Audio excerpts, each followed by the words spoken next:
यानी अंग्रेजी। आज के इस समय में अंग्रेजी बोलना किसे नहीं पसंद, कौन नहीं चाहता कि वो अंग्रेजी बोले, सभी चाहते हैं। और अंग्रेजी बोलने के लिए आपको कुछ ऐसी चीज़ें हैं जो सीखनी पड़ती हैं। जैसे सबसे पहला टेंस यानी काल। जैसे कि हम जानते हैं काल 3 प्रकार के होते हैं।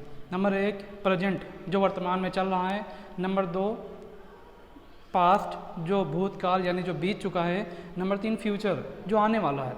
तो इन्हीं 3 टेंस को समझ करके हम इंग्लिश का अनुवाद करते हैं। यानी जैसे मोहन खाना खाता है, अब ये हम इसको अनुवाद करना चाहें तो हम अपने किसी अंग्रेजी बोलने वाले पंक्चुएशन से तो नहीं कर सकते। इसके अनुवाद करने के लिए हमें पढ़ना होगा टेंस। तो आइए आज टेंस पढ़ते हैं। टेंस यानी काल।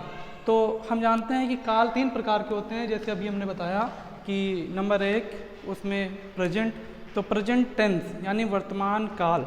वर्तमान काल, पास्ट टेंस भूतकाल और फ्यूचर टेंस यानी फ्यूचर टेंस यानी भविष्य काल।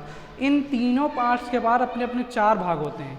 यानी हर टेंस को 4 हिस्सों में बांट दिया गया। जैसे कि उसका पहला हिस्सा होता है प्रेजेंट का इंडेफिनिट।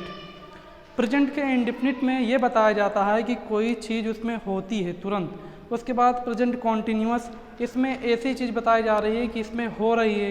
जैसे प्रेजेंट इंडेफिनिट का कोई सा एक उदाहरण ले लिया जाए तो जैसे प्रेजेंट इंडेफिनिट में मोहन खाना खाता है, राम पानी पीता है, राधा घूमने जाती है, मैं सोता हूँ।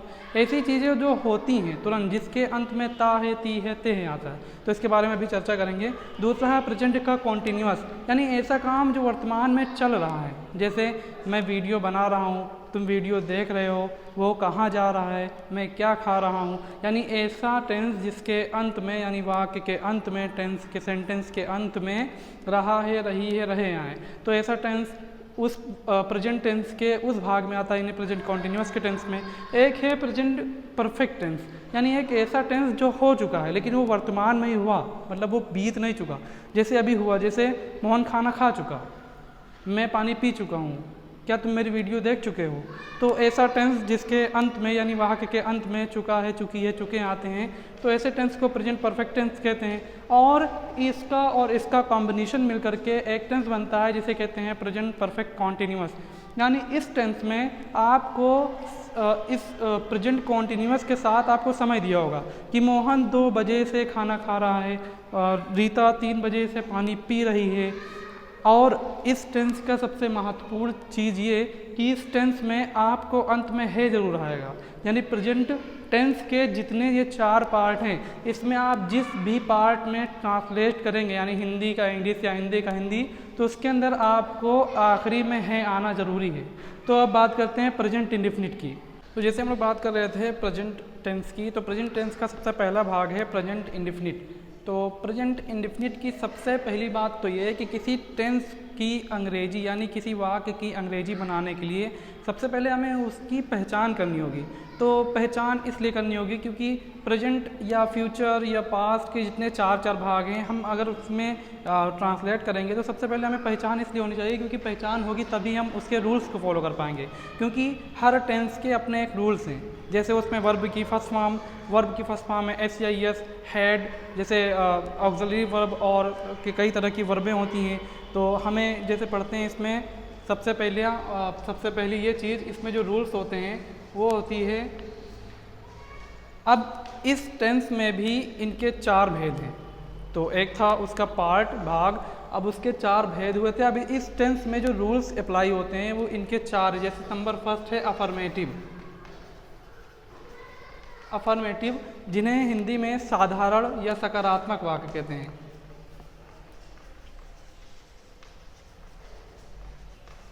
सकारात्मक वाक्य, तो जैसे कि इसकी पहचान हमने की कि यदि किसी वाक्य के अंत में ता है, ते है, तू हूँ या ते है आता है तो उस वाक्य को प्रेजेंट इंडेफिनिट का टेंस कहते हैं। लेकिन अगर इसके विपरीत अगर कोई और टेंस आता है तो इसमें इस रूल्स को हम फॉलो नहीं करेंगे। जैसे अब इस तरह के पार्ट में 4 तरीके के सेंटेंस आते हैं, तो वाक्य आते हैं। जैसे नंबर पहला ये है कि अफर्मेटिव। अब अफर्मेटिव का रूल्स ये है कि सबसे पहले हमें पता होना चाहिए कि इसमें सब्जेक्ट, उसके बाद में वर्ब की फर्स्ट फॉर्म, फिर S या ES, ये इसकी हेल्पिंग वर्ब है। तो हर टेंस के पास उसकी हेल्पिंग वर्ब होती है, S या ES, उसके साथ में उसका ऑब्जेक्ट। तो बात करते हैं अब ये रूल्स कहाँ फॉलो होंगे। जैसे एक एग्जांपल ले लें,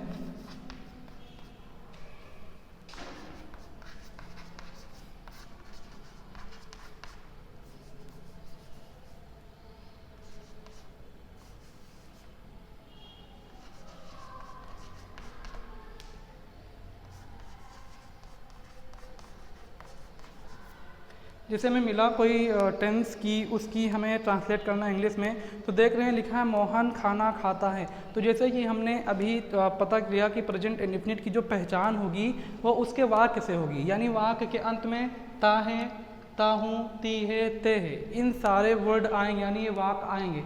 अब जैसे कि इसमें लिखा है मोहन खाना खाता है, अब इसके अंत में एक चीज़ आई है ता है, तो इससे हमें पता चलता है कि जिस सेंटेंस के जिस वाक्य में अगर ता है आता है तो वह प्रेजेंट का इंडेफिनिट होगा। जैसे कि इसमें आ ही रहा है मोहन खाना खाता है, ता है, ती है, ते है, ता हूँ, ते हूँ, ये तरह के अगर सेंटेंस आते हैं तो प्रेजेंट का इंडेफिनिट होगा। तो अब प्रेजेंट का इंडेफिनिट है, उसके बाद में ऐसा सेंटेंस यानी ऐसा वाक्य जिसके बीच में कहीं कोई नॉट नहीं लगा, यानी नहीं शब्द नहीं है, यानी नहीं शब्द ना हो। जैसे कि ऐसी बात कही जाए जिसको लोग स्वीकार कर लें, जैसे ये कह रहा है मोहन खाना खाता है, तो ठीक भाई खाता है। अब इसमें लिखा होता मोहन खाना नहीं खाता है, तो इसमें चीज़ों को नकारा गया, जिसे नकारात्मक वाक्य कहते हैं। तो ये अफर्मेटिव जिसमें वाक्यों को सकार लिया गया यानी स्वीकार कर लिया गया, तो इसलिए इसको सकारात्मक वाक्य कहते हैं। तो इस वजह से अब इसको ट्रांसलेट करने के लिए सबसे पहली बात हमें जो रूल्स कहता है वो कहता है हमें सबसे पहले सब्जेक्ट को रखना है।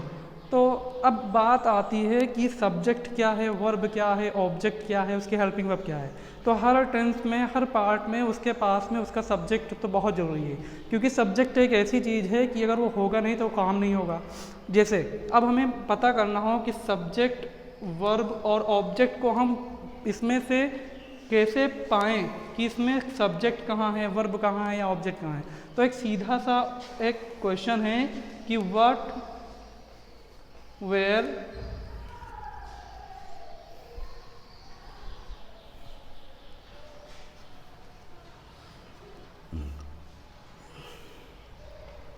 और किसने,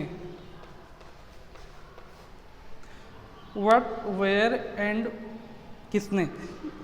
यानी अगर हमें सब्जेक्ट पता करना है तो हमें खुद से ये क्वेश्चन उठाना होगा कि किसने किया। जैसे इसमें बात हो रही है मोहन खाना खाता है, तो हमें ये पता होना चाहिए कि कौन खाना खाता है। अगर ऐसा शब्द आएगा किसने खाया, कौन खाया, तो हमें पता चल गया कि मोहन ने खाया। समझ लीजिए ये कह रहे हैं कि मोहन खाना खाता है। अब हमें पता अगर सब्जेक्ट को ढूंढना है, क्योंकि रूल में सबसे पहले सब्जेक्ट रखना है, यानी सब्जेक्ट की अंग्रेजी बना करके यहाँ पुट करना है। बट सबसे पहले हमें पता होना चाहिए कि सब्जेक्ट है कहाँ आखिरकार इस पूरे सेंटेंस में, यानी मोहन खाना खाता है। तो इस सब्जेक्ट इसमें ढूंढने के लिए हमें खुद से क्वेश्चन करना होगा कि कौन खाता है, किसने खाया। तो इसमें देख रहे हैं कि मोहन खाना खाता है, कौन खाता है, मोहन खाना है, मोहन खाना खाता है। तो ऐसा क्वेश्चन जब कौन खाता है ऐसा पता चल गया तो ये आपका बन गया सब्जेक्ट, सब्जेक्ट क्वालिफाइड हो गया। अब उसके बाद में हमें ढूंढनी है वर्ब। अब वर्ब को ढूंढने के लिए हमें पता करना होगा कि वो क्या खाता है, यानी क्या करता है। जैसे इसमें लिखा है मोहन खाना खाता है, ऐसा काम या ऐसी चीज़ जो हमारे द्वारा की गई हो और उसमें हमारी ऊर्जा या ऊष्मा जलती हो, यानी हमें थकान पैदा होती हो। जैसे खाना खाना, जैसे चलना, सोना, बोलना, देखना, सुनना, इन सब चीज़ों में हमें थोड़ा सा थकान महसूस होगा। अगर मैं लिख रहा हूँ, लिखना, अगर मैं बहुत देर तक लिखता चला जाऊँ तो ऐसे ही कुछ हालात आ जाएंगी कि उसमें मुझे थकावट होने लगेगी, जिससे ये पता चल जाता है कि वर्ब है। जैसे कि इसमें खाना खाना, लोग इंसान 10 मिनट 20 मिनट खाना खा सकते हैं, लेकिन क्या दिन भर बैठ कर नहीं खा सकते, या खा भी सकते हो। तो हमें इसमें फाइंड करना है कि वर्ब कहाँ है। तो जैसे इसमें बताया व्हाट, क्या, उसने क्या खाया। अब पता करना है उसने क्या खाया। पहले खोजा था कि कौन या किसने, दूसरे से पता करें कि क्या खाया। मोहन ने क्या खाया, खाना खाया। अब इसमें जो वो खाया वही उसका ऑब्जेक्ट, यानी ऑब्जेक्ट। यहाँ खाने यहाँ पे भोजन कर देते हैं, शायद दोनों खाना खाना हो गया। लिखा है मोहन भोजन खाता है, तो अब पता चलता है कि मोहन क्या खाता है, भोजन खाता है। तो ऐसी चीज़ जो लोग करते हो, जस्ट फॉर उसको छोड़ दें, जस्ट फॉर अगर एग्जाम्पल को देखें, ये डस्टर, अगर ये डस्टर यहाँ पर रखा हो और मैंने इस डस्टर को उठाया, तो इसमें देखना है कि किसने डस्टर को उठाया, मैंने। तो जिसने इस डस्टर को उठाया वही ये सब्जेक्ट। अब इसमें क्या काम हुआ है उठाने का, पुटिंग का, तो इसमें पुट है आपकी वर्ब, और इसमें किस चीज़ को उठाया गया है, डस्टर को। तो हर सेंटेंस में 3 ही पार्ट होंगे, उसका सब्जेक्ट, उसका वर्ब, उसका ऑब्जेक्ट, जो सबसे महत्वपूर्ण होगा। तो पता चलता है कि ये जो डस्टर रखा था, मैंने जैसे अब एग्जांपल मैंने जैसे उठा लिया, अब हमें खुद से क्वेश्चन बनाना है कि डस्टर को किसने उठाया, मैंने उठाया, यानी जिसने इस डस्टर को उठाया तो वो उसका सब्जेक्ट हुआ, यानी मैं यहाँ पर सब्जेक्ट हुआ। अब इस डस्टर को जो काम किया गया, यानी ये काम किया गया कि डस्टर को यहाँ से उठाया गया है, तो ये पुटिंग का काम हुआ। तो यहाँ पुट एक वर्ब है, रखना, पुट एक मतलब रिसीव करना यानी लेना, उठाना, ये एक प्रकार की वर्ब है। तो वर्ब की 3 फॉर्म होती हैं, फर्स्ट, सेकंड, थर्ड, तो वो अगली वीडियो में बनाएंगे। तो वो मैंने डस्टर को उठाया, तो ये डस्टर उठाना यहाँ पे वर्ब हुआ। अब क्या उठाया, डस्टर को उठाया, तो डस्टर यहाँ पे ऑब्जेक्ट हुआ। आई होप आप लोग समझ गए होंगे। तो इसका ट्रांसलेट करने के लिए अब हमें पता हो गया कि सब्जेक्ट भी मिल गया, अब मोहन क्या खाता है, खाना खाता है, ऑब्जेक्ट भी मिल गया। अब मोहन क्या करता है, खाने का काम करता है, तो मोहन जो खाने का काम करता है वही उसकी वर्ब हो गई। तो अब पता चला कि मोहन यहाँ पे सब्जेक्ट है, तो रूल के हिसाब से हम रख देंगे सब्जेक्ट यानी मोहन। तो मोहन की अंग्रेजी बना लेते हैं, मोहन को हो जाएगा मोहन। दूसरा है वर्ब की फर्स्ट फॉर्म। तो जैसा बताया कि वर्ब की first, second and third 3 forms होती हैं। तो हमें पहले इसमें कह रहा है वर्ब की फर्स्ट फॉर्म में एस या ईएस जोड़ना है। प्रेजेंट इंडेफिनिट एक ऐसा लौता सेंटेंस है या एक ऐसा लौता प्रेजेंट का भाग है जिसमें किसी वर्ब में एस या ईएस जुड़ती है। ये इसलिए क्योंकि एस या ईएस जोड़ने से वर्ब सिंगुलर बन जाती है, और इसे सिंगुलर बनाने के लिए इसलिए सिंगुलर बनाएंगे क्योंकि सब्जेक्ट अगर हमारा सिंगुलर होगा, 2 प्रकार के भेद होते हैं, एक सिंगुलर और एक प्लूरल। सिंगुलर यानी एक वचन, एक मनुष्य के द्वारा किया गया, जैसे ही, शी, इट, इसमें 3 भाग खासकर आते हैं, ही, शी और इट। और प्लूरल में आता है वी, यू, आई, दे, या कोई एक से ज़्यादा नाम, यानी एक से अधिक नाम अगर होंगे, जैसे मोहन और गीता खाना खाते हैं, तो ये प्लूरल बन जाएगा, यानी मोहन और गीता यहाँ पे सब्जेक्ट हैं। तो सब्जेक्ट के हिसाब से अगर ये प्लूरल होगा तो एस या एस को इसमें इंक्लूड नहीं करेंगे, और अगर ये सब्जेक्ट हमारा सिंगुलर होगा तो वर्ब के साथ एस या एस जुड़ेगा। जैसे ये सब्जेक्ट जो हमारा है मोहन, मोहन एक वचन है। अब एक वचन होने की वजह से जैसे कि बताया रूल है कि वर्ब, अब मोहन के बाद हमें वर्ब लिखना है, तब इसमें वर्ब है क्या, खाने की, और खाने की अंग्रेजी होती है ईट, ईट हो गया, मोहन ईट। अब जब हमें पता है कि हमारा सब्जेक्ट यानी कर्ता जब एक वचन है तो वर्ब हमने लिख दी, अब वर्ब में एस या ईएस जुड़ेगा। क्यों, क्योंकि हमारा सब्जेक्ट एक वचन है, तो इस वजह से इसमें हमने एस जोड़ दिया। मोहन ईट्स, अब वो क्या खाता है, खाना खाता है। तो अब इसमें जो बचा ये भी हो गया पार्ट, ये भी हो गया, बचा ऑब्जेक्ट। तो मोहन खाना खाता है, मोहन ईट्स फूड। जैसे एक और उदाहरण है कि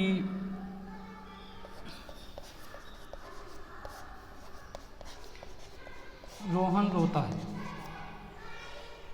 अब ऐसा सेंटेंस जिसके अंत में देख रहे हैं ये लिखा है मोहन रोता है। अब ऐसा देख रहे हैं कि जो वाक्य में मिला इसके अंत में ता है, ती है, ते है आया, तो इस वजह से पता चल गया कि ये प्रेजेंट का टेंस है। और जैसे कि इसमें है आया है तो यहीं से पता चलता है ये प्रेजेंट का टेंस है। और ता है, ती है, ते है, तू हूँ, अगर ये सब आता है तो इससे पता चलता है कि ये प्रेजेंट इंडेफिनिट का टेंस है। तो प्रेजेंट इंडेफिनिट का टेंस है और ये अफर्मेटिव भी है क्योंकि इसके अंदर भाग को बताया गया है ना कि नकारा गया है। सबसे पहली बात इसमें हमें पता करना है कि सब्जेक्ट कहाँ है। अब सब्जेक्ट निकालने का एक ही तरीका कि किसने किया या कौन रो रहा है। इसमें रो रहा है रोहन, तो रोहन सब्जेक्ट वाइज, वैसे यहाँ पे ROHAN रोहन सब्जेक्ट पे लिख दिया। अब फिर देखेंगे कि जो हमें बात पता चली रूल के हिसाब से कि वर्ब की फर्स्ट फॉर्म में एस या ईएस जुड़ेगा, लेकिन कब, जब हमारा जब हमारा सब्जेक्ट सिंगुलर होगा यानी एक वचन होगा। तो यहाँ रोहन एक नाम है, इस वजह से ये सिंगुलर है। अब इसमें लिखनी है वर्ब, तो मोहन क्या करता है, रोने का काम करता है, तो यहाँ पे रोने एक वर्ब ही, तो रोने के लिए वीप कर देंगे, वीप या क्राई या जो भी है, तो रोहन वीप। अब मोहन रोता है, क्योंकि ये एक वचन है इस वजह से इसमें लगा देंगे S, Mohan weep. I hope आप सबको समझ में आएगा। जो भी दिक्कतें हैं वो आप कमेंट में पूछ सकते हैं, या कोई ऐसे सेंटेंस जो आपको नहीं समझ में आता वो भी पूछ सकते हैं।